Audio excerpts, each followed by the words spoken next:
When I first got into doing local television, I wanted to be a TV anchor at one point.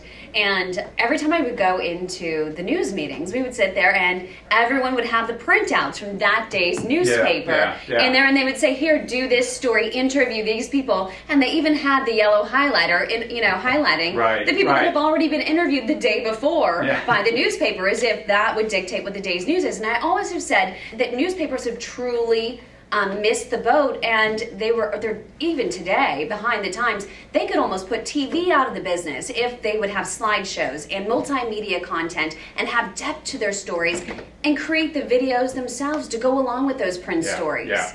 Well, I think you're touching on a point.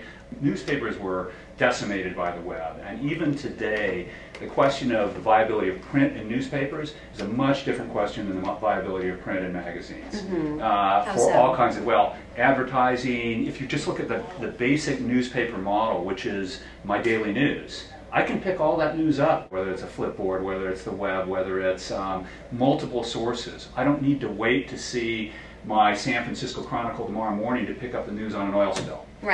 So there's an urgency and an immediacy around news that lends itself much more toward web consumption, quick hits, as opposed to even waiting a day for my daily paper. So there's that. There's a different cost structure. The cost structure I'm delivering newspapers to, in communities, I'm printing every day. In the perfect world of newspapers, they would have digital, in my view, they would have digital every day except Thursday, which is a big ad day, Saturday and Sunday.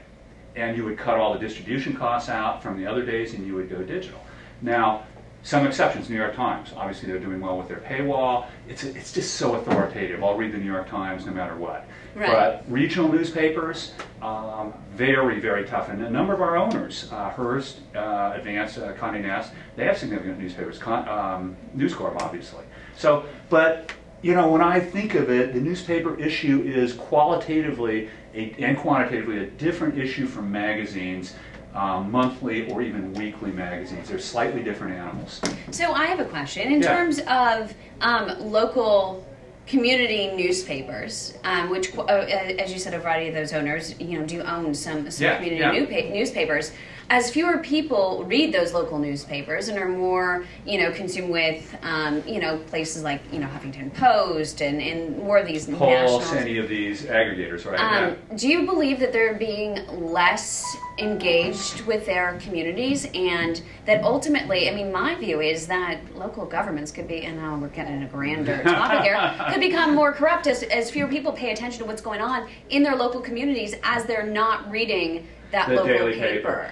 Potentially. I think in that industry, local. Probably a stretch, but no, it's possible. I'd say local though is the issue everyone's trying to solve. So that's what AOL is trying to solve with. I forget what the proposition is, and it's costly. It's sending people to city council meetings. It's going online to see on my AOL that somebody's dog got run over next door or something like that.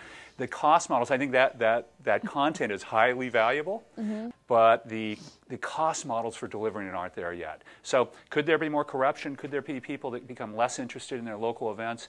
Maybe. I think you're always going to be interested in your kid, what's happening in his high school, or what's happening in your alma mater, or anything like that. It's just, how are you going to get that? How are you going to consume it? Capitalize on it. And the newspapers are trying to do that. And I think the good websites, I put the San Francisco SF Gate is up there. It's a Hearst property, is a terrific site. They do a nice job on that, updating the local news and the national news on a regular basis. It's just, where's your revenue model?